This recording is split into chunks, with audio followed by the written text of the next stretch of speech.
My wife and I are Lord of the Rings nerds. But there is this scene where these hobbits are trying to get help from these giant tree people called Ents. And the Ents gather together to have a conversation to see if they're going to help in the great cause. And they discuss it and discuss it and discuss it, and they finally turn around, and the hobbits are waiting for the answer. Are you going to help us or not? And they say, the big Ent, Treebeard, he says, we have just finished saying hello to each other, like that. And they're like, what do you mean? We need your help now. We need your help now. And the Treebeard says this. You must understand, young hobbits. It takes a long time to say anything in Old Entish. And we do not say anything that is not worth taking a long time to say. That's what he says. And I thought of this when we came to 1 Samuel 25 because we've been moving quicker and quicker to David just rising up. Remember, a couple chapters ago, he kept inquiring of the Lord. And last chapter, he restrained himself from killing Saul, even though Saul had been given to him. And so David is just rising, and Saul is quickly demising out of the picture. And this seems like a fast process. And when we get to 1 Samuel 25, it's almost like we get this long detour, a long story. 44 verses in this chapter just seems to be a tangent, but it's not. There's an amazing thing going on here in David's life. And this is worth taking a long time to say, this chapter we're going to read today. So let's do it. Starting in verse 1, chapter 25. Now Samuel died, and all Israel assembled and mourned for him, and they buried him at his home in Ramah. Then David moved down into the desert of Maon. A certain man in Maon, who had property there in Carmel, was very wealthy. He had 1,000 goats and 3,000 sheep, which he was shearing in Carmel. His name was Nabal, and his wife's name was Abigail. She was an intelligent and beautiful woman, but her husband, a Calebite, was surly and mean in his dealings. Periodically, I'm going to interrupt these guys. This is one of those moments. You notice how quick that was? The book is named after Samuel. And in sentence number 1, we hear, and Samuel has died. And the second book in this series is 2 Samuel. He doesn't even get to be in that book. Well, sort of he does, just for a brief, weird moment. The thing is that if there was one person that David could count on in Israel, when everybody else had turned against him, it was Samuel. And now Samuel has died. That one person left for David has died. And this is going to drive David farther south into these deserts, where he's going to come into contact with this guy, Nabal, who's kind of like a evil mayor. He's so rich, everybody works for him, and he has a bunch of livestock. Here's a picture of the area today. You can see some sheep grazing there. It was a great place to take your livestock to graze. Let's go to verse 4. While David was in the desert, he heard that Nabal was shearing sheep. So he sent 10 young men and said to them, Go up to Nabal at Carmel and greet him in my name. Say to him, Long life to you, good health to you and your household, and good health to all that is yours. Now I hear that it is sheep shearing time. When your shepherds were with us, we did not mistreat them, and the whole time they were at Carmel, nothing of theirs was missing. Ask your own servants, and they will tell you. Therefore, be favorable toward my young men, since we come at a festive time. Please give your servants and your son David whatever you can find for them. It might sound like David's like a mafia boss. Hey, pay up for the protection we gave you. It kind of sounds like what David is saying, but in the South, there were these Ishmaelites that would come through, and they would capture people as slaves. They would steal livestock. And when David and his 400, 500, 600 men are down there, they make friends with these, they live with these people, and they begin to just protect them. In fact, it says when they got back, they did not lose one sheep, which would have been totally rare. And so there's this thing that David's appealing to of just hospitality, but it's also Old Testament law. During festive time, Nabal had to offer food. It really was the law in the Old Testament. but we're going to see his response. He decides not to. Let's read that, verse 9. When David's men arrived, they gave Nabal this message in David's name. Then they waited. Nabal answered David's servants, "Who is this David? Who is this son of Jesse? Many servants are breaking away from their masters these days. Why should I take my bread and water and meat that I have slaughtered for my shears and give it to men coming from who knows where?" David's men turned around and went back. When they arrived, they reported every word. David said to his men, "Put on your swords." So they put on their swords, and David put on his. About 400 men went up with David, while 200 stayed with the supplies. I have a picture. I'm not saying these are the swords, but these swords are found in an archaeological dig, and they date about the same period, 1000 BC. And so what you have here is David says, "Boys, strap on our swords." Now I want you to notice something. 2 chapters ago, we had David inquiring of the Lord 4 times in the same chapter. "Lord, what should I do?" God said, "Do this." "Lord, what should I do?" God said, "Do this." Last chapter, when Saul was delivered into the hands of David, we saw him restrain himself. This chapter, when Nabal disrespects him and doesn't follow the law, it's, "Boys, sword up, we out." It's a little bit different. This might be a moment of David's life that is kind of more like the times where we do things like this. You know, a rash. Let's go take care of this. Let's see what happens next. One of the servants, verse 14.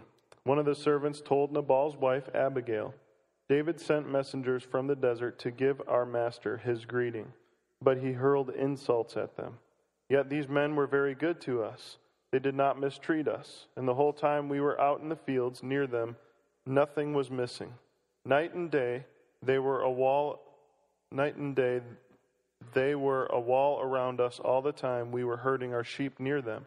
Now think it over and see what you can do, because disaster is hanging over our master and his whole household. He is such a wicked man that no one can talk to him." Abigail lost no time. She took 200 loaves of bread, 2 skins of wine, 5 dressed sheep, 5 seahs of roasted grain, 100 cakes of raisins, and 200 cakes of pressed figs, and loaded them on donkeys. Then she told her servants, "Go on ahead, I'll follow you." But she did not tell her husband Nabal. As she came riding her donkey into a mountain ravine, there were David and his men descending toward her, and she met them. David had just said, "It's been useless, all my watching over this fellow's property in the desert, so that nothing of his was missing. He has paid me back evil for good.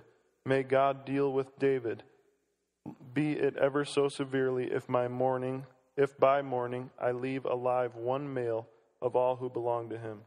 When Abigail saw David, she quickly got off her donkey and bowed down before David with her face to the ground. She fell at his feet and said, "My lord, let the blame be on me alone. Please let your servant speak to you.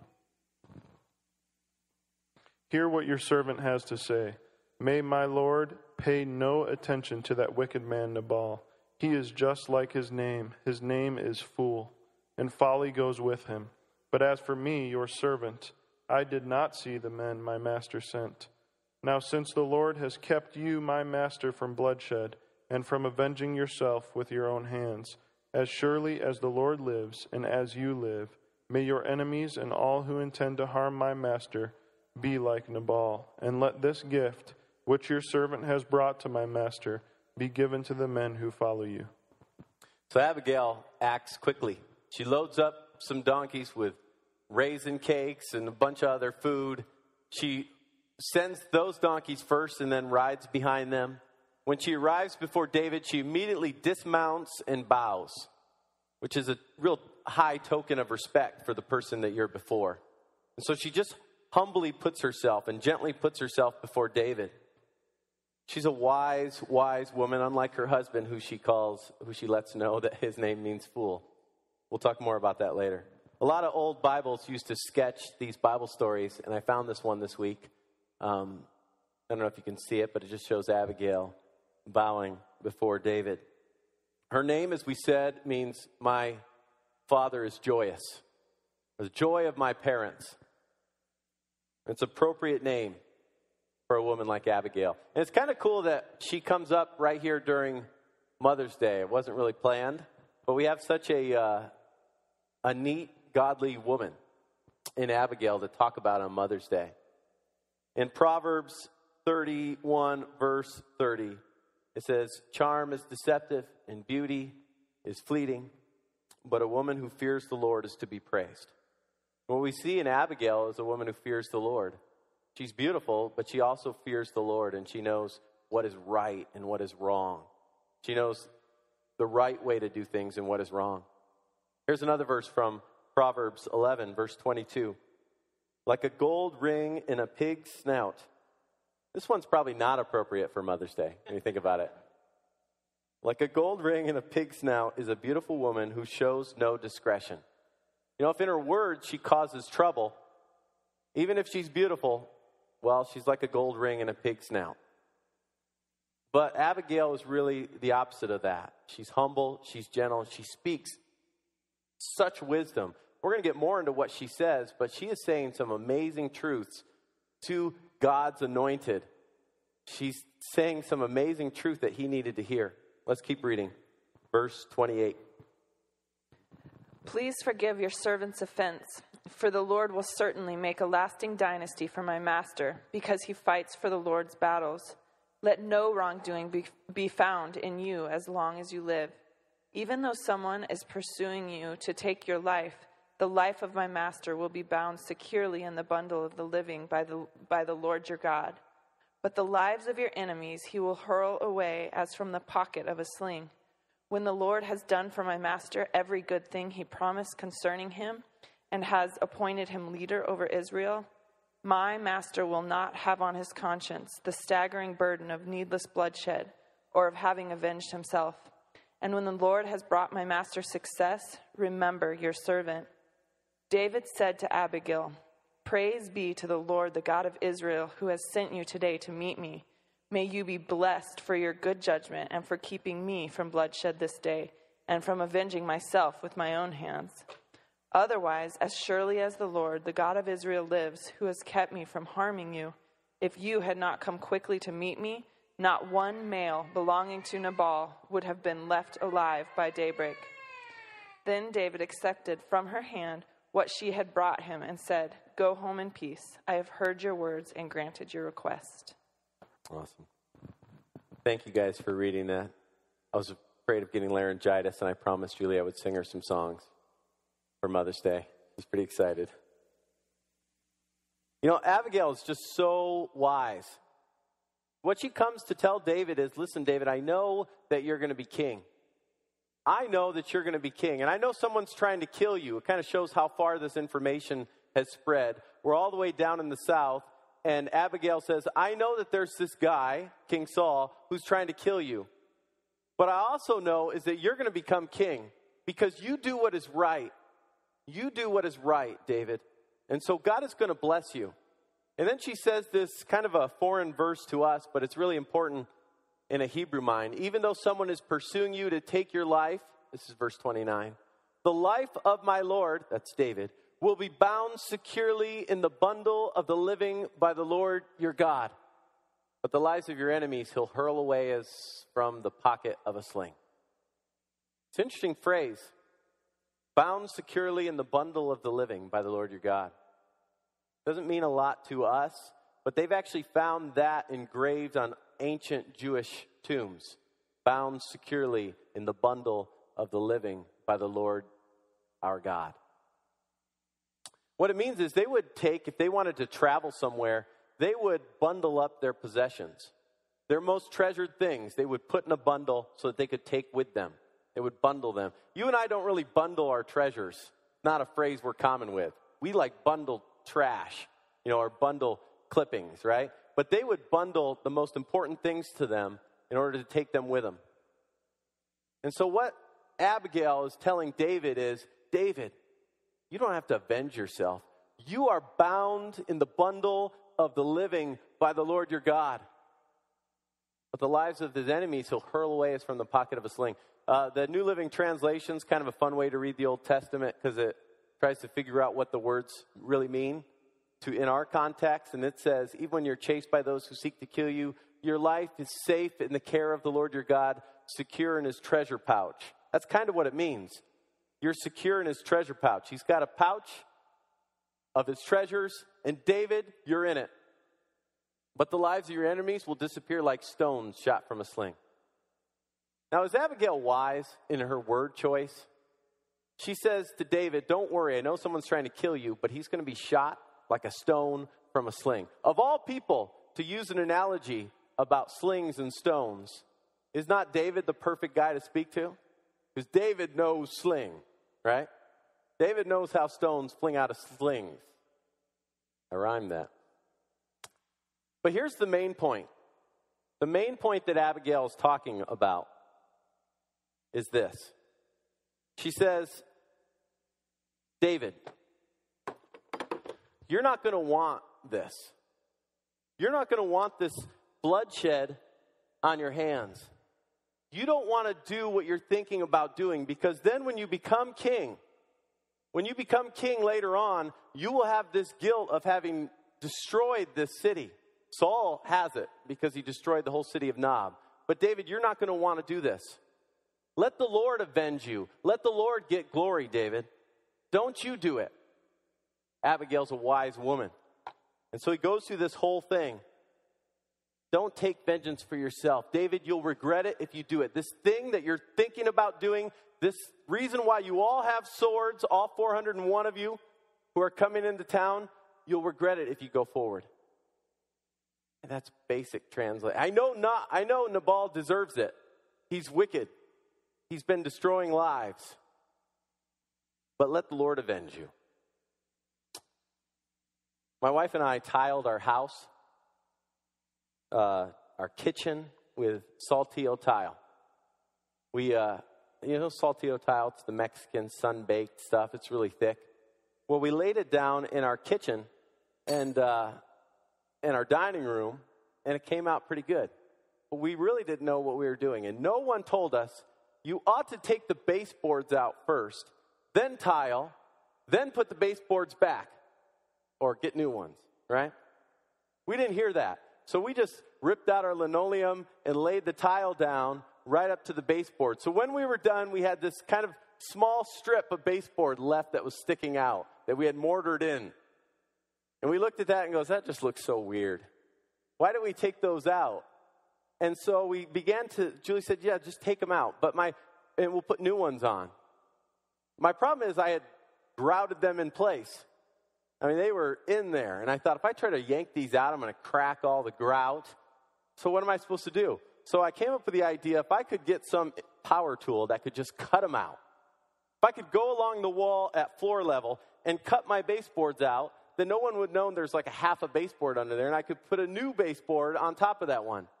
And so I grabbed this grinding tool, and I got a wood blade on it, and I got down real low, and I started to try to cut that baseboard out, and the blade wasn't big enough. I couldn't get this up against the wall to cut the baseboard out. I needed a bigger blade. And so I took this one off, and I went down to Home Depot, and I said, hey, I need a bigger blade for this thing because I'm trying to cut out baseboards. And he didn't understand what I was trying to say. But I took this off, and he said, the next bigger blade is a circular saw blade. I said, I can do that. And so I took my circular saw blade off my circular saw, like so. This is going to be worth it. Trust me. And I said, well, I'm just going to fashion this to this, and then I can cut the baseboards out. And so I went to put this on here, but they have this crazy thing called the don't cut your fingers off protector right here. So you can't get a blade this big on. So I said, no problem. I'll just take off this cut your finger off protector, and then I'll be able to cut right through those baseboards. And so I found that there were only 3 screws holding it on. And I took off this protect your finger from getting cut off protector. All of this seemed very wise, very justified at the time. I guess I was kind of like David. I felt like I deserved to do what I was, it just seemed wise. And so then I had this, I put this back on, I put my new circular saw blade on, tightened this thing down, and I said, I have created a wonderful instrument of cutting off my baseboards. And I plugged it in, and I was in my kitchen, I had this paint cloth just so I wouldn't make a mess, and it had this sitting there on the ground. And I was thinking about, okay, this is where the on switch is. And my finger, if I just didn't think about it for a little bit, I could go, floop, and this would be gone. So I began to be a little nervous about it. And I was having this conversation with myself when my wife Julie, walked in the room. And Julie does not know power tools. It's not like she would look at a power tool like this and go, oh, something's wrong. But something sparked in her, and she said, what is that? And I said, well, it's I've put a new blade on this, and I'm going to get on the ground and cut off the baseboards with it. And she goes, no, I'm not. I don't have time to take you to the hospital to sew your finger back on. Don't do it. And I, like David, said, no, I didn't actually. I just said, oh, I'll be fine. And I reach over. This was sitting on a paint cloth. And I'm kind of down on my knees, and I reach over and I grab it. And when I grab it, I hit the on switch. I mean, literally. I'm not making any of this up. I hit the on switch, and it sucks up the paint cloth. This thing was made for a tiny little blade, but now it has a huge blade and a giant paint cloth spinning around in circles.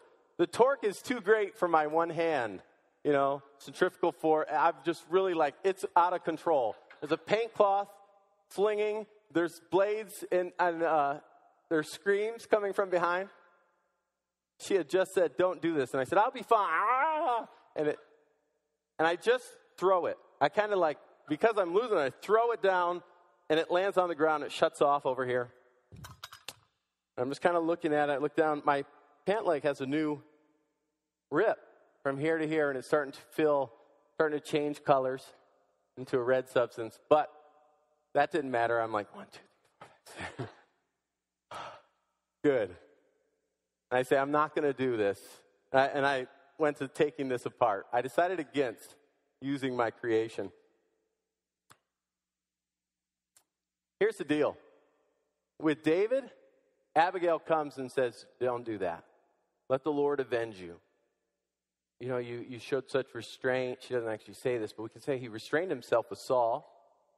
He inquired of the Lord in his past, and now he's just swords up, and he's going for it.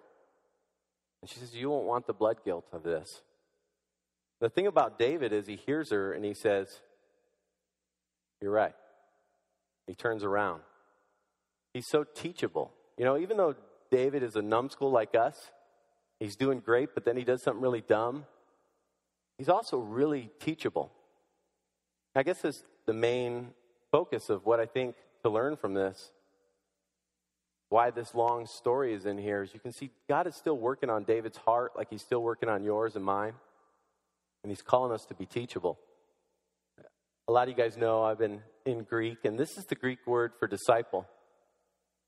Mathetes. From mathetes, we get the word mathematics. It really means student. The word disciple just means you're a student.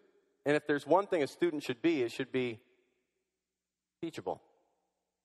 I can learn. I can adjust. And when I'm going the wrong way and the word says, don't do that, I can adjust. And when someone in my life comes and speaks truth to me, I can go, all right, it's being teachable. It's what disciple means. Mathetes. David's such an example for us.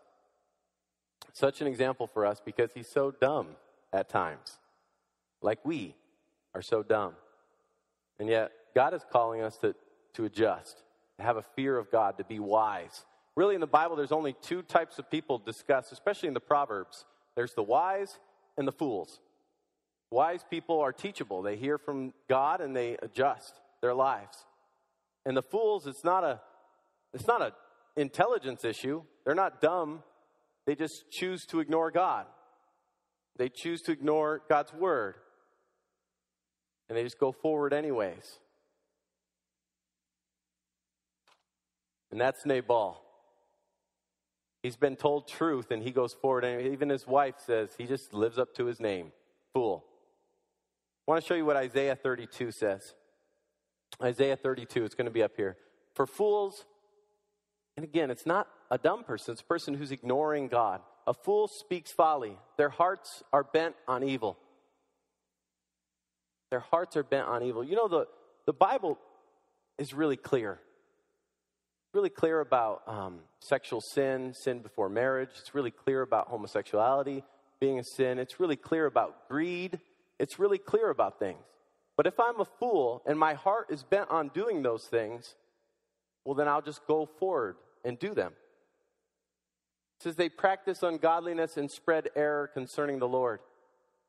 If I want to keep living a certain way, then I'll spread error concerning the Lord. There's all kinds of teaching going out from even churches today. That's error concerning the Lord. Yeah, you know what? There isn't such a place as hell. That doesn't exist. It keeps coming and coming because they've chosen. I'm going to keep going forward, and I'm going to ignore the Lord because my heart is bent on doing evil. My heart is bent on practicing ungodliness. For Nabal, his heart was bent on keeping all things for himself, enjoying himself. Look at this last one.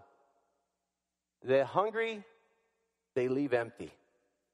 A fool, if they find out somebody's hungry, will do nothing. So I'm really excited about our youth. I know the middle schoolers have left, but are any high schoolers left in here that did the 30-hour famine this weekend? Good job, you guys. Give them a round of applause. They went for 30 hours without eating and raised money in order to help the hungry. A fool won't do that. A fool will just keep going forward. But a wise person will see the hungry and do something about it. From the thirsty, they will withhold water. So a fool just keeps going on with his foolery. Nabal just kept going on. But David was teachable. And I hope that's something we can learn from. I want you to see how the story ends. Verse 36 of 1 Samuel 25. When Abigail went to Nabal, he was in his house, holding a banquet like that of a king. He was in high spirits and very drunk. So she told him nothing at all until daybreak. And then in the morning, when Nabal was sober, his wife told him all these things, and his heart failed him, and he became like a stone. And about 10 days later, the Lord struck Nabal, and he died. Apparently, the idea of 400 men with swords were just outside of our house last night, and I stopped them, made his heart fail. And he was sick for 10 days and then passed away. When David heard that Nabal was dead, he said, "Praise be to the Lord." Now that seems maybe cold. Someone dies, David says, "Praise be to the Lord."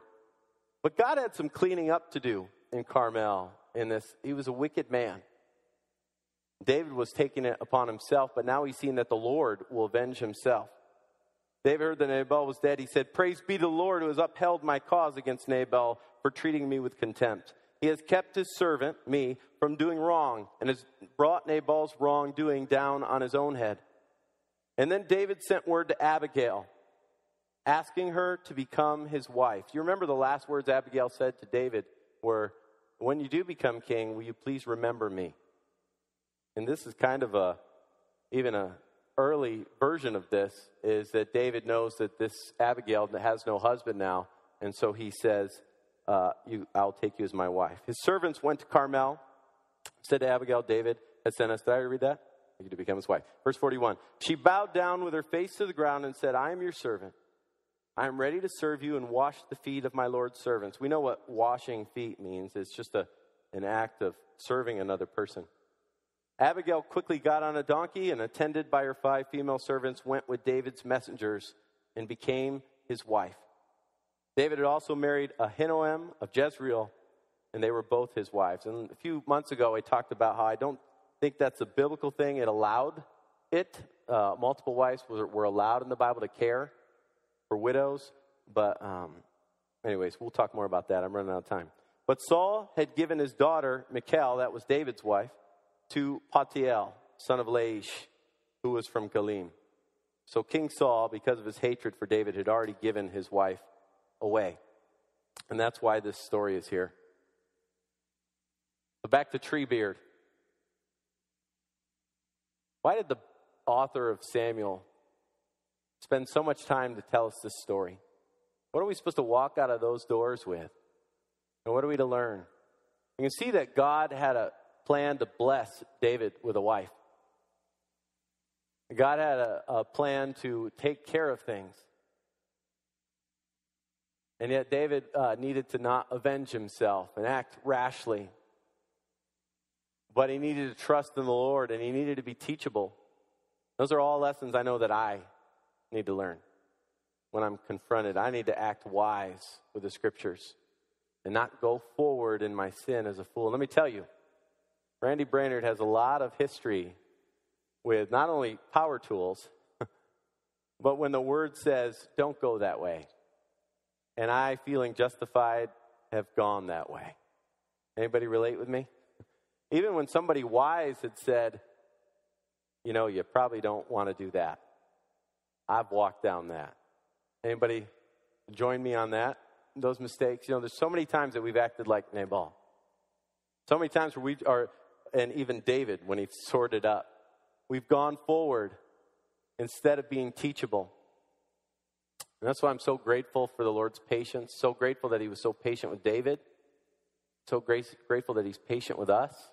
He has so much grace for us. This verse that we have for our memory verse for this month is this, 2 Corinthians 5:21. God made him who knew no sin to be sin for us. God made Jesus, who knew no sin, to be sin on our behalf, so that in Jesus we might become the righteousness of God. All my sins and all my mistakes and all my acting like a fool, God sent Jesus. And Jesus took those sins upon himself on the cross and then gave me his righteousness. And now you and I are righteous in the sight of God. And we have this opportunity to please God. And it involves being teachable. And I guess that's the number one prayer for today, to be teachable. Let me pray with you. Father, I ask that we would learn from this story. We thank you for the character of Abigail and her wisdom and her bravery to go out there against 401 armed soldiers coming at them and to speak truth with grace. And I pray that we would also speak truth and grace, because we know we're great sinners and we know that you are a great forgiver of sins. I pray if anybody in this room doesn't know you, that they would have that opportunity to get to know you by trusting in you with their life. And Lord, give us an opportunity to just be teachable, to hear from you and respond and not be fools. I pray this in Jesus' name. Amen.